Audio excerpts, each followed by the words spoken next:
Students, last lecture में हमने unit number 2 का फर्स्ट टॉपिक जो है वो डिस्कस किया था। उसमें ग्रीटिंग्स हमने डिस्कस कर ली थी। आज के इस लेक्चर में हमने करना है introductions.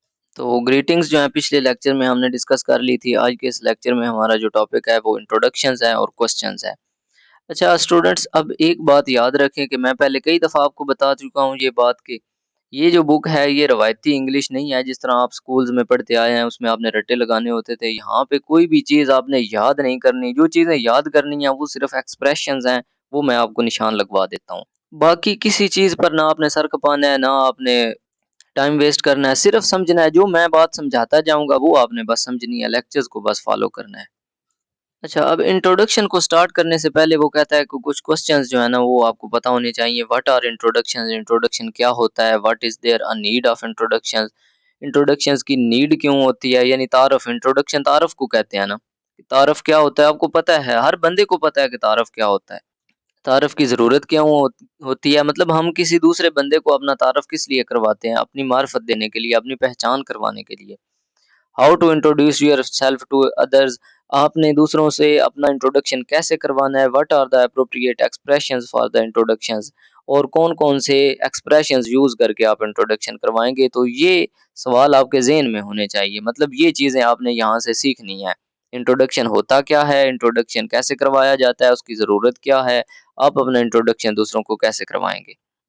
Introduction means giving information about yourself to others. Introduction का मतलब है कि आप दूसरों को अपनी इन्फॉर्मेशन बताते हैं, अपनी मालूमात देते हैं, और कुछ और सिचुएशंस पर भी आप मालूमात देते हैं। मसलन सोशल गैदरिंग्स में जब आप इकट्ठे होते हैं किसी पार्टी में या किसी और सेरेमनी पर आप इकट्ठे होते हैं, तो आप लोगों को अपना इंट्रोडक्शन करवाते हैं जो लोग आपको नहीं जानते।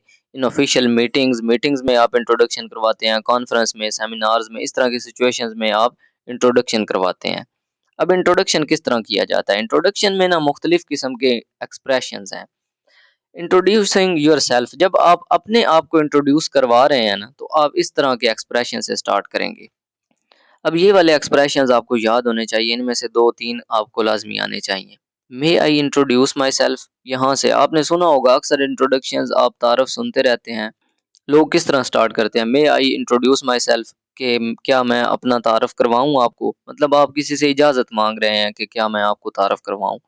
Late me introduce myself to you, मैं आपको अपना तारफ़ करवाता हूँ। तो इसका मतलब है यहाँ पे आप इजाज़त नहीं माँग रहे, आप तारफ़ करवाने लगे हैं। I would like to introduce myself, मैं अपना तारफ़ करवाना चाहता हूँ या चाहती हूँ। इसका मतलब है ये भी एक इजाज़त माँगना ही है। Please allow me to introduce myself, please मुझे इजाज़त दें मैं अपना तारफ़ करवा सकूँ। तो ये है, आप अपना तारफ़ करवाने लगे तो यहाँ से आप स्टार्ट करेंगे। ये आपका स्टार्टिंग एक्सप्रेशन होगा। इसके बाद है इंट्रोड्यूसिंग अदर्स। अच्छा, यहाँ पे एक बात आपने याद रखनी है, कौन-कौन से किस सिचुएशन में आपने एक्सप्रेशंस यूज़ करने। अगर कोई आपको कहे ना कि मुझे अपना तारुफ करवाओ, तो आपने ये वाला सेंटेंस यूज़ करना है, let me introduce myself to you, कि मैं अभी आपको अपना तारुफ करवाता हूँ। लेकिन अगर कोई आपसे ना कहे कि आप मुझे तारुफ करवाओ, बल्कि आप खुद चाहते हो कि आप उसको तारुफ करवाएँ, तो फिर आप यहाँ से स्टार्ट कर सकते हैं। मे आई इंट्रोड्यूस माई सेल्फ, क्या मैं अपना तारुफ करवा सकता हूँ? या I would like to introduce myself, या please allow me to introduce myself. लेकिन कोई बंदा आपसे कहे, जैसे क्वेश्चन वाला आपसे कहे कि अपना तारुफ करवाओ, तो आपने ये 3 एक्सप्रेशंस नहीं यूज़ करने, बल्कि ये वाला करना है, let me introduce my self. इसके बाद है इंट्रोड्यूसिंग अदर्स। अब आप दूसरों के भी तारुफ करवाते हैं, ठीक है? कोई दूसरा बंदा आपके साथ है, आपका दोस्त है, आप उसका तारुफ कैसे करवाएँगे? इस तरह के एक्सप्रेशंस आप यूज़ करेंगे। Maria, have you met Jamila? Maria, क्या आप जमीला से मिली हो? इसका मतलब क्या है? आप मारिया का जमीला से इंट्रोडक्शन करवाना चाह रहे हैं। Do you two know each other? क्या आप दोनों एक दूसरे को जानते हो? Have you two been introduced? क्या आप दोनों को एक दूसरे का तारुफ है? Have not you been introduced? क्या आपको एक दूसरे का तारुफ नहीं है? Let me introduce you to Maria, मैं मारिया से आपका तारुफ करवाता हूँ या करवाती हूँ। तो इस तरह के एक्सप्रेशंस हैं। I would like to introduce you to Jamila, मैं आपका जमीला को तारुफ करवाता हूँ। I would like to meet my friend Maria. इसके बाद रिस्पॉन्सेज हैं। अब कोई बंदा आपसे पूछता है रिस्पॉन्सेज आफ्टर इंट्रोडक्शन, इंट्रोडक्शन के बाद जो रिस्पॉन्सेज हैं, nice, good, glad, happy to meet you, इस तरह के रिस्पॉन्सेज आप दे सकते हैं जब कोई बंदा आपको तारुफ करवाता है। Nice meeting with you, I am happy to meet you, how nice to meet you, what a pleasure to meet you. तो इस तरह के एक्सप्रेशंस अब आपने यूज करने हैं इंट्रोडक्शन के एंड पे। ठीक है, मतलब किसी का भी इंट्रोडक्शन सुनने के बाद। अब यहाँ पे एक इंट्रोडक्शन है, इसको पढ़ लेते हैं, इससे आपको सारी समझ आ जाएगी, सारा कुछ क्लियर हो जाएगा। और इसी तरह का फॉर्मेट आपने यूज करना है जब आप अपना तारफ करवा रहे हो या किसी का तारफ करवा रहे हो। Nadra, let me introduce myself. Nadra कहती है कि मैं आपको अपना तारफ करवाती हूँ। My name is Nadra, Nadra Awan, मेरा नाम नादरा है, Nadra Awan, I am 40 years old, मैं 40 साल की हूँ या मेरी एज 40 साल है। I was born and raised इन मियाँ वाली, मैं मियाँ वाली में पैदा हुई और पली बड़ी, रेज्ड का मतलब होता है बड़ी, जवान हुई। But right now I live in Pindi, लेकिन अब इस वक्त मैं पिंडी में रहती हूँ। Let me tell you a bit about my home town, अब मैं आपको थोड़ा सा अपने आबाई गांव के बारे में बताती हूँ। माई फैमिली एंड माई एजुकेशन, अपनी फैमिली और एजुकेशन के बारे में। मियाँ वाली is a district in the north west of the Punjab province, मियाँ वाली जो है वो सूबा पंजाब के शुमाल मगरबी इलाके में एक ज़िला है। The majority of population is of Hindko origin and speak a Hindko Saraiki, जो ज़्यादातर लोग जो हैं वो हिंदको ओरिजिन के हैं और हिंदको सराइकी जो है ना वो बोलते हैं वहाँ पर। There is a small minority of Pashtuns, वहाँ पे पश्तून्स भी हैं थोड़े बहुत, एज वेल एज पंजाबीज भी हैं, हु लिव इन मियाँ वाली। I am married with 2 children, मैं मैरिड हूँ, शादीशुदा हूँ, 2 बच्चे हैं। And my husband is a lawyer, और मेरे जो हस्बैंड हैं यानी मेरे जो खामद हैं वो एक वकील हैं। I have done my masters in education from university of Punjab, मैंने यूनिवर्सिटी ऑफ पंजाब से एजुकेशन के अंदर मास्टर किया। And have been a lecturer for 10 years before I left my job to start my own school, और मैं 10 साल के लिए लेक्चरर रही हूँ उससे पहले जब मैंने अपनी जॉब छोड़ दी, जब मैंने अपना स्कूल स्टार्ट किया, उससे पहले 10 साल तक मैं लेक्चरर थी। I would like to tell you a bit about what I am doing right now in my life, अब मैं थोड़ा बहुत आपको बताती हूँ कि अब मैं अपनी लाइफ के अंदर क्या कर रही हूँ। I am running a school for small children, मैं छोटे बच्चों के लिए एक स्कूल चला रही हूँ। Who are actually the children of extremely poor parents, जो कि गरीब वालदैन के बच्चे होते हैं। Who can't afford sending them to school, जो उनको स्कूल नहीं भेज सकते। My current occupation gives me a lot of satisfaction, और ये वाला मेरा जो शोबा है ये मुझे बहुत ज़्यादा सुकून देता है। As I feel I am doing community service which is a need of our in our country, और मैं समझती हूँ कि मैं एक अच्छी सर्विस दे रही हूँ, खिदमत कर रही हूँ जो कि आजकल ज़रूरत है। अब देखो, आपने इंट्रोडक्शन सुना, इंट्रोडक्शन से आपको सारी इन्फॉर्मेशन मिल गई उसके बारे में। आपको उसका नाम पता चल गया, नाम उसका क्या था, नादरा अवान, उसकी एज कितनी थी, 40 years, प्लेस ऑफ बर्थ कहाँ पे पैदा हुई, मियाँ वाली, करंट रेजिडेंस अब वो कहाँ रहती है, पिंडी में, एजुकेशन कितनी है, master in education, marital status वो मैरिड है, ऑक्यूपेशन क्या है, वो लेक्चरर है या टीचर है, हस्बैंड्स प्रोफेशन क्या है, वो लॉयर हैं, वकील हैं, नंबर ऑफ चिल्ड्रन कितने हैं, 2 चिल्ड्रन है। तो इस तरह की सारी इन्फॉर्मेशन अगर आपने इंट्रोडक्शन करवाना है तो आपने उसको सारी इन्फॉर्मेशन देनी है। अगर कोई आपको इंट्रोडक्शन करवा रहा है तो इस किस्म की सारी इन्फॉर्मेशन आपने वहाँ से ले लेनी है। तो ये था जी सिंपल कंसेप्ट इंट्रोडक्शन का। अब यहाँ पे वो कहता है कि अपना इंट्रोडक्शन करवाओ, तो उसी तरह सेम आपने इंट्रोडक्शन करवा देना है कि late me introduce my self, my name is this, I born, यहाँ पे आप ये वाले जो सेंटेंसेस है ना सिंपली ये उठा लीजिएगा। यहाँ पे अपनी एज लिखिएगा, I am dash years old, मैं इतने साल मेरी उम्र है, ये इतने साल age. I was born and raised in, यहाँ पे अपना सिटी लिख दीजिएगा। But right now I live in dash, यहाँ पे कोई और जगह लिख लीजिएगा जिस पर आप अभी रहते हैं। Let me tell you a bit about my home town, my family and education, तो यहाँ पे अपने डिस्ट्रिक्ट का नेम लिख दीजिएगा, ठीक है। जैसे Islamabad is a district in Punjab, ये वाली चीज़ें लिखने की ज़रूरत नहीं है, वैसे लिख दें पंजाब प्रोविंस। और ये जो उसने सेंटेंसेस लिखे हैं ये वाले ना लिखिएगा बेशक आप। इसके बाद मैरिटल स्टेटस जो होता है वो लिखें, आई एम मैरिड या आई एम सिंगल, जैसे भी आपने लिखना है, मैरिड है तो मैरिड लिख दें, और अपने स्पाउस के भी साथ डिटेल्स लिख दें कि मेरा हस्बैंड या मेरी वाइफ जो है वो उस का क्या शोबा है, क्या पेशा है, उनकी क्या एजुकेशन है, वो भी आप लिख सकते हैं। और आप क्या करते हैं अपने बारे में लिखें, बस इतना सारा इंट्रोडक्शन है, सिंपल सी चीज़ें हैं। अब यहाँ पे एक इंट्रोडक्शन है, 2 पर्सन्स हैं वो एक दूसरे को अपना तारुफ करवाते हैं, तो ये बड़ा आसान है, ये आपने खुद ही पढ़ लेना है, रट्टे नहीं लगाने, सिर्फ ये 2-3 लाइनें पढ़नी है, आपको समझ आ जाएगी कि वो किस तरह एक दूसरे को इंट्रोडक्शन करवा रहे हैं बस। इन चीज़ों को याद नहीं करना। जो इंट्रोडक्शन था वो मैंने आपको समझा दिया है मुकम्मल। अब यहाँ पे एक और उसने डायलॉग दिया है, कोई ज़रूरत नहीं है, एक दफ़ा बस इसको पढ़ लें, ना भी पढ़ें तो खैर है, जो मैंने समझाना था वो मैं समझा चुका हूँ। ये डायलॉग पढ़ के ना इससे ये इन्फॉर्मेशन लेकर यहाँ पे निकालिएगा। नेम्स लिखिएगा इस इन्फॉर्मेशन के मुताबिक, मतलब 30 इयर्स एज है ना, ऊपर इस डायलॉग से आपने देखना है कि किसकी 30 इयर्स एज है। उसका नाम यहाँ पे लिखना है, उसका प्रोफ़ेशन लिखना है और उसका जो वो काम करता है वो यहाँ पे लिख देना है। इसके बाद हार्ट स्पेशलिस्ट, ये प्रोफ़ेशन है। ऊपर वाले बंदों में आपको पता चल जाएगा इस डायलॉग में कि हार्ट स्पेशलिस्ट कौन है। जो हार्ट स्पेशलिस्ट हुआ ना, उसका नाम, उसकी एज और जो काम वो करता है वो लिख दीजिएगा। इसके बाद साइमा, ऊपर आपको मिल जाएगा इसमें साइमा, ठीक है ना? ये साइमा है। तो आपने उसकी एज लिखनी है, उसका प्रोफ़ेशन और वो जो काम करती है। इसके बाद I love drawing pictures of for children, कोई एक ऐसा बंदा इन इसमें होगा इस डायलॉग में जो कि ये काम करता होगा, ड्राइंग पिक्चर्स वगैरह को पसंद करता होगा, तो उसका आपने नाम, एज और प्रोफ़ेशन लिखना है। और ये खाली है ना जो इसमें कोई और इसमें जो रह गया हुआ, उसकी डिटेल्स लिख दीजिएगा, उसका नाम वगैरह। ठीक है जी, अब नेक्स्ट हमारा टॉपिक है क्वेश्चंस। इंट्रोडक्शन के बाद हमने डिस्कस करने हैं question. What is question? Question क्या होता है?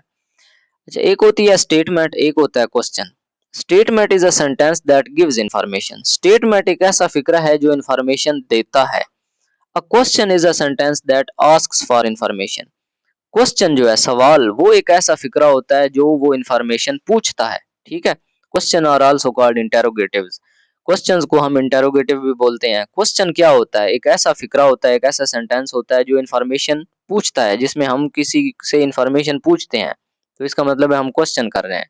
और स्टेटमेंट, अगर वो हमें जवाब देता है, वो हमें इंफॉर्मेशन देता है, तो इसका मतलब है वो इंफॉर्मेशन दे रहा है, वो स्टेटमेंट लिख रहा है। ठीक है, अब क्वेश्चन क्या होगा? Do you like English course? क्या आप इंग्लिश कोर्स पसंद करते हैं? ये क्वेश्चन है, इंफॉर्मेशन पूछी जा रही है। स्टेटमेंट, आगे से इंफॉर्मेशन दी जा रही है, yes I like English course, जी हाँ मैं इंग्लिश कोर्स पसंद करता हूँ, तो ये एक इंफॉर्मेशन है। ठीक हो गया जी। अब इंग्लिश के अंदर मुख्तलिफ किस्म के क्वेश्चंस होते हैं, यस नो क्वेश्चंस होते हैं। यस नो क्वेश्चंस का मतलब वो क्वेश्चंस हैं जिनका जवाब यस या नो में होता है। ठीक है? आप किसी से पूछते हैं कि आप ये काम करते हैं, वो कहता है जी हाँ, यस या नो, तो ये WH क्वेश्चन हुआ जो आपने क्वेश्चन पूछा। सॉरी, यस नो क्वेश्चन हुआ। इसके बाद WH क्वेश्चंस होते हैं। WH क्वेश्चंस वो होते हैं, the answers to the question is giving information, जिसमें आप किसी से इंफॉर्मेशन पूछ रहे हैं। ठीक है? कि ये क्या है, ये क्यों है, ये कहाँ है, व्हेन, वेयर, व्हाई, व्हाट, कब, कहाँ, कौन, तो इस तरह के जो क्वेश्चन है ये WH क्वेश्चंस होते हैं। अच्छा, अब यहाँ पे यस नो क्वेश्चंस हैं जिनका सिंपल आंसर जो है ना वो यस नो है। क्वेश्चन है, डू यू वांट डिनर? ठीक है, क्या आप डिनर करना चाहते हैं? Do you want dinner. अब डू जो है ये ऑक्सिलरी वर्ब है, मतलब हेल्पिंग वर्ब है, इसको हेल्पिंग वर्ब भी बोलते हैं, ऑक्सिलरी वर्ब भी बोलते हैं। यू जो है सब्जेक्ट है, सब्जेक्ट होता है फाइल, काम करने वाला। और मेन वर्ब जो है ये काम होता है।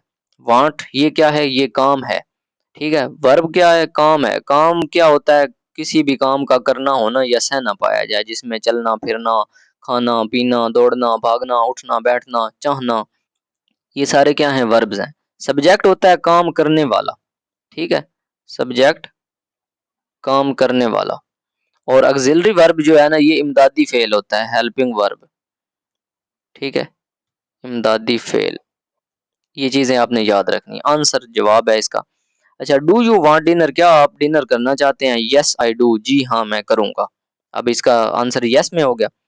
कैन यू डिनर, क्या आप डिनर कर सकते हैं? नो आई कांट, नहीं मैं नहीं कर सकता। ओ सॉरी, डिनर कह दिया। ड्राइव, क्या आप ड्राइव कर सकते हैं? क्या आप कार चला सकते हैं या कोई भी चीज? नो आई कांट, नहीं मैं नहीं चला सकता। Has she finished her work, क्या उसने अपना काम खत्म कर लिया है? यस शी हैज, जी हाँ उसने कर लिया है। डिड दे गो होम, क्या वो घर गए? नो दे डिड नॉट, नहीं वो नहीं गए। Are you listening to me, क्या आप मुझे सुन रहे हैं? यस ऑफ कोर्स, जी हाँ बिल्कुल। इज ही वर्किंग टुडे, क्या वो आज काम कर रहा है? नो ही इज नॉट, यहाँ पे नॉट होना है, ऑन नहीं नॉट, नो इज नॉट, नहीं वो नहीं कर रहा। आर दे वॉचिंग टीवी, क्या वो टीवी देख रहे हैं? यस दे आर, जी हाँ वो देख रहे हैं। तो इस तरह के क्वेश्चंस होंगे यस नो वाले। अब यहाँ पे आपको वो एक एक्टिविटी दे रहा है कि यहाँ पे करेक्ट क्वेश्चन आपने बनाना है, इज या आर आपने लगाना है। आपने बताना है कि कहाँ पे इज लगेगा, कहाँ पे आर लगेगा। और बड़ा इंपॉर्टेंट क्वेश्चन है, ये भी पेपर में अक्सर आया होता है। सिंपल आपने इज या आर लगाना होता है। अब आपको पता होना चाहिए, ही शी इट या अकेला नाम हो ना तो उसके साथ इज लगता है। ठीक है, ये आपने याद रख लेना है। ही शी इट या सिंगुलर नाउन हो, ठीक है। सिंगुलर नाउन का मतलब है अकेला नाम। ही शी इट या अकेला नाम हो तो उसके साथ आपने इज लगा देना है। और आर जो है ना, ये आई हो, वही, दे, यू या ज्यादा नाम हो, प्लूरल नाउन। ठीक है, प्लूरल नाउन का मतलब है ज्यादा नाम, तो उनके साथ आपने आर लगाना है बस। ये चीज आपने देखनी है। अच्छा, dash Jamila and Amna sisters. क्या जमीला और आमना बहनें हैं? अब जमीला एंड आमना कितने नाम है? दो नाम है, प्लूरल नाउन है, ये सिंगुलर नाउन नहीं है। दो नाम है तो यहाँ पे आपने क्या लगाना है? आर। और पहला हरफ आपने, पता है आपको, बड़ा लिखना होता है। ठीक है, फर्स्ट लेटर हमेशा कैपिटल लिखते हैं सेंटेंस का। Are Jamila and Amna sisters, are लगा देना है। This your car. अब ये अकेली कार है, दिस लगा है। एक कार है, क्या ये आपकी कार है? तो इज यहाँ पे लगेगा। ठीक है, is this your car. Jamila Junaid sister. क्या जमीला जुनैद की सिस्टर है? अब ये सिंगुलर नाउन है, जमीला की बात हो रही है ना। क्या जमीला जुनैद की सिस्टर है? तो यहाँ पे इज लगना है, जमीला के लिए इज लगेगा। लेकिन जमीला एंड आमना या जमीला एंड जुनैद होते तो फिर आर लगाते। अच्छा, डैश यू 25 ईयर्स ओल्ड। क्या आप 25 ईयर्स ओल्ड, 25 साल के हैं? तो यू आ गया ना, आई वो दे यू हो तो मैंने बताया आर लगना है, यू के साथ आर लगेगा। इसके बाद दे, आई वो दे यू के साथ आर लगेगा। तो ये वर्ब आपने, सॉरी, सब्जेक्ट आपने देखते जाना है। ठीक है, dash this your new bicycle. क्या ये आपकी नई बाइसिकल है? तो दिस है ना, अकेली बाइसिकल है, एक बाइसिकल है, तो इज दिस योर बाइसिकल। बस सिंपल, इज एम आर इस तरह आपने लगाना। अच्छा, आई आ जाता तो उसके साथ एम लगाना था। ठीक है, ये यहाँ पे थोड़ा सा ना इसको करेक्ट कर लीजिए कि आई के साथ आपने नहीं लगाना। अ, अगर यहाँ पे आई आ जाए ना तो फिर आप पीछे एम लगाएंगे, और एम का ए आपने बड़ा लिखना है, एम आई। आगे फिर जो भी सेंटेंस होगा वो होगा। ठीक है, सिर्फ एक आई के साथ एम लगाना है, बाकी सब के साथ इज या आर लगाना है। इज इनके साथ लगाना है और आर इनके साथ लगाना है। ये वाला फार्मूला जो है ना, ये याद कर लीजिएगा। इसके बाद सेक्शन बी है लर्निंग टू रीड। इसको आप छोड़ दें, ये वाला सेक्शन जो है ना, ये सारा फिजूल है, ये पेपर के हवाले से बिल्कुल इम्पोर्टेंट नहीं है, तो इसको बेशक आप रहने दें, स्किप कर दें। लेकिन अगर आपने पढ़ना हुआ तो पढ़ लीजिएगा, बहरहाल ये आपको बोर ही करेगा, इसका कोई फ़ायदा नहीं है, इसको बेशक आप स्किप करें। नेक्स्ट चलते हैं, नेक्स्ट जो हमारा सेक्शन है ना, वो थोड़ा सा मैं आपको करवा दूंगा, क्योंकि ये आपके काम आ सकता है पेपर के हवाले से भी। वैसे पेपर में ना भी आए तो वैसे आपको पता होना चाहिए। फिलिंग इन फॉर्म्स, फॉर्म्स आपने कैसे फिल करने हैं। अक्सर औकात आपकी डेली लाइफ के अंदर आपको एग्जामिनेशन फॉर्म फिल करना पड़ जाता है, आइडेंटिटी कार्ड फॉर्म फिल करना पड़ जाता है, एडमिशन फॉर्म, आप कहीं एडमिशन लेते हैं तो वो आपको फिल करना पड़ जाता है, स्कूल कॉलेज या बस फैसिलिटी अवेलिंग फॉर्म है, इस तरह के मुख्तलिफ फॉर्म्स आ सकते हैं। ठीक है ना, आपको वो फिल करने पड़ जाते हैं, तो वो आपने कैसे करने हैं। अब उस फॉर्म में क्या हो सकता है, एक तो उसको लिखते हुए, फिल करते हुए आपने ये याद रखना है, read the form carefully and thoroughly. उस फॉर्म को एक तो आपने अच्छे से एहतियात से पढ़ना है। राइट इन नीट हैंड राइटिंग, फॉर्म को हमेशा नीट हैंड राइटिंग के अंदर, साफ सुथरी राइटिंग के अंदर आपने फिल करना है। Follow all the instructions given at the end और at the beginning of the form. अब जो भी फॉर्म होते हैं ना, या उसके स्टार्ट में या उसके एंड में इंस्ट्रक्शंस दी होती हैं, हिदायत दी होती हैं, तो हमेशा उनको फॉलो करके आपने उसको फिल करना है। ये तीन जो पॉइंट्स हैं ना, ये हमेशा ज़हन में रखें जब भी आप कोई भी फॉर्म जो है ना वो फिल करने लगे। अब फॉर्म में क्या चीज़ें हो सकती हैं, नेम हो सकता है, डेट ऑफ बर्थ हो सकती है, एकेडमिक क्वालिफिकेशन, इस तरह की चीज़ें मुख्तलिफ हो सकती हैं। मुख्तलिफ फॉर्म्स के अंदर मुख्तलिफ चीज़ें होंगी। तो अब आप कैसे करेंगे? अब टाइटल क्या होता है? टाइटल होता है खिताब। जिस तरह ये मिस्टर है ना, मिस्टर खिताब दिया जाता है किसको? अब मैरिड या सिंगल मैन को। एक मैरिड या सिंगल मैन जो है ना, उसको टाइटल दिया जाता है मिस्टर का। ठीक है, तो ये इस में वो टाइटल्स ही आपको समझा रहा है कि टाइटल क्या होते हैं। मिसेस जो होती है ना, ये एक मैरिड या सिंगल वुमन होती है, यानी एक शादीशुदा या कुंवारी जो औरत होती है उसको मिसेस बोलते हैं। इसी तरह मिस जो है ये सिंगल वुमन होती है, ये गैर शादीशुदा वुमन होती है। और डी आर जो है ये डॉक्टर के लिए इस्तेमाल होता है। DR डॉक्टर के लिए लिखते हैं। इसी तरह मिस जो है ना, ये मेरे ख्याल में मैरिड वुमेन के लिए होता है। तो इस तरह के टाइटल्स होते हैं। इसके अलावा जनाब, यहाँ पे इस एक्टिविटी में देखिए आप इसमें से फाइंड करें टाइटल क्या है। टाइटल जो है ना वो ये टाइटल है मिस्टर, ठीक है, तो ये ए वाला है मिस्टर, समझ आ रही है। इसी तरह फर्स्ट नेम होता है पहला, नाम का पहला हिस्सा। तो इमरान फर्स्ट नेम है, तो यहाँ पे बी लिख दें, ये इमरान जो है फर्स्ट नेम है। आपको पता होना चाहिए टाइटल क्या है, फर्स्ट नेम क्या है। सर नेम होता है जो नाम के आखिर में लिखा जाता है। वो यूजुअली आपकी कास्ट होती है या और मुख्तलिफ जो उर्फ होते हैं, इस तरह की चीज़ें हैं।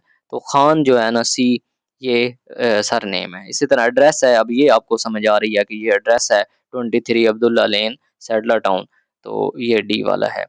पोस्ट कोड इस तरह का एक कोड होता है, ये इससे आपको कंसर्न नहीं है। जो आपका एड्रेस होता है ना, उसका एक मखसूस कोड होता है। इसके बाद टेलीफ़ोन नंबर है, ये आपको नज़र आ रहा है, ये टेलीफ़ोन नंबर है एफ। तो इस तरह की चीज़ें जो है ना, इस तरह की इन्फॉर्मेशन फॉर्म पर आपने फिल करनी होती हैं। समझ आ रही है आपको इसकी? अब ये कुछ एग्ज़ाम्पल्स हैं टाइटल, सरनेम वगैरह की। अब ये अहमद अली खान, ये नाम के 3 हिस्से हैं। इसमें अहमद जो है ना, ये फर्स्ट नेम है। ठीक है, नाम का पहला हिस्सा। अवान जो है ये सरनेम है, ठीक है, ये उनकी कास्ट है या उनका उर्फ है या जो भी जिससे वो मशहूर हैं, ये सरनेम है। ये अली जो है ये मिडल नेम है, नाम का दरमियाना हिस्सा, ठीक है, मिडल नेम। और टाइटल, ये sir, madam, doctor, Mr, Mrs, इस तरह के जो है ना, ये सारे टाइटल होते हैं। और फिर एड्रेस है, एड्रेस आपको पता है क्या होता है। पोस्ट कोड मैंने आपको समझा दिया, टेलीफोन नंबर मैंने आपको समझा दिया। यहाँ पे वो मिडल नेम की बात कर रहा है, अली अहमद अवान, सारा उमर खान और कासिम हयात न्याजी। तो इसमें ये अली जो है ये मिडल नेम है, इसमें उमर मिडल नेम है, इसमें हयात मिडल नेम है, ये दरमियान वाले नाम है, ठीक है, नाम का दरमियाना हिस्सा। ये फर्स्ट नेम है, सारा, अहमद और कासिम। और अवान, खान और न्याजी, ये क्या है, ये सर नेम है। समझ आ रही है इस बात की? ये वाला जो डायलॉग है ना, इसको एक दफ़ा खुद ही पढ़ लीजिएगा, बस याद करने की कोई ज़रूरत नहीं, सिर्फ एक दफ़ा आपने पढ़ लेना है। और ये वाली इन्फॉर्मेशन आपको इसमें से पता चल जाएगी जो ऊपर उसमें बताई गई है ना, ऊपर नीचे यही है। यहाँ पे एक सैंपल है, एक रिजर्वेशन फॉर्म है, इसको आपने फिल करना है, बड़ा आसान है। Please reserve a place for me on. On मतलब कहाँ पे आपने रिजर्व करवानी है प्लेस, वो जगह यहाँ पे आपने लिख देनी है। कोई सिटी लिख दें, मरी लिख दें, ठीक है। ट्रिप टाइटल, ट्रिप का नाम लिखें आप यहाँ पे, हॉलीडेज लिख लें या वेकेशंस लिख लें या जो भी आप लिख लें। डेट, मंथ, ईयर, यहाँ पे आपने डेट लिखनी है, यहाँ पे मंथ और यहाँ पे ईयर लिखना है। इसके बाद I am willing to share a room, मैं एक रूम शेयर करना चाहता हूँ या चाहती हूँ। और इतने स्मोकर, इतने नॉन स्मोकर, यानी सिगरेट पीने वाले उसमें इतने बंदे मैं शेयर कर सकता हूँ या सिगरेट ना पीने वाले कितने कर सकता हूँ। उनकी तादाद आपने लिख लेनी है। I prefer a single room at supplemental cost, अगर सिंगल रूम मुझे मिल जाए तो मैं उसको तरजीह दूंगा, और किस कॉस्ट पे, यहाँ पे आपने अखराजात बताने हैं कि इतने कीमत पर, इतने पैसों में इतने अखराजात मैं बर्दाश्त कर लूंगा, वो आपने रकम यहाँ पे लिख देनी है। इसके बाद आपने यहाँ पे फुल नेम अपना लिखना है, मिस्टर, मिसेस, जो भी आपका फुल नेम, मतलब उसमें फर्स्ट नेम, मिडिल नेम और सर नेम होना चाहिए। इसके बाद एड्रेस लिखना है, यहाँ पे आप अपना एड्रेस लिख दीजिएगा। ओके, नेक्स्ट टेलीफोन नंबर आपने लिखना है, टेलीफोन, फैक्स या ईमेल, जो भी आप लिखना चाहें। टेलीफोन सिर्फ नंबर लिख दीजिएगा। नंबर ऑफ चिल्ड्रन, बच्चों की तादाद। ऑक्यूपेशन, शोबा क्या है। नेशनैलिटी, नेशनैलिटी आपकी क्या है, पाकिस्तानी है या इंडियन है या जो भी हैं, ये नेशनैलिटी होती है, कौमियत, यानी कि आप किस मुल्क से हैं। पासपोर्ट नंबर अगर हो तो यहाँ पे लिख देना। बहुत सिंपल है फॉर्म फिल करना, इंतहाई ईजी है। आप अक्सर जो है ना वो डेली लाइफ के अंदर करते रहते हैं, ना भी करते हो तो इसमें आपको समझाया गया कि फॉर्म्स आपने कैसे फिल करने हैं। ओके जी, अब इस यूनिट में हमने जो चीज़ें सीखी, ग्रीटिंग्स हमने सीखी, बहुत इंपॉर्टेंट क्वेश्चन है। ग्रीटिंग्स, फॉर्मल, इनफॉर्मल ग्रीटिंग्स हमने डिटेल से डिस्कस की। उसके बाद हमने इंट्रोडक्शंस डिस्कस किए। इंट्रोडक्शंस के बाद हमने क्वेश्चंस डिस्कस किए, WH और यस नो वाले क्वेश्चंस जो हैं। और एट लास्ट हमने फिलिंग द फॉर्म्स को सीखा कि फॉर्म्स आपने कैसे फिल करने हैं। तो यहाँ पे ये यूनिट हमारा एंड हो जाता है। इसके बाद नेक्स्ट लेक्चर में इंशाल्लाह हम नेक्स्ट यूनिट जो है ना वो डिस्कस करेंगे। इस यूनिट से रिलेटेड या इस लेक्चर से रिलेटेड, इन टॉपिक से रिलेटेड कोई भी क्वेश्चन हो तो आप इजीली पूछ सकते हैं। मिलते हैं नेक्स्ट लेक्चर के अंदर।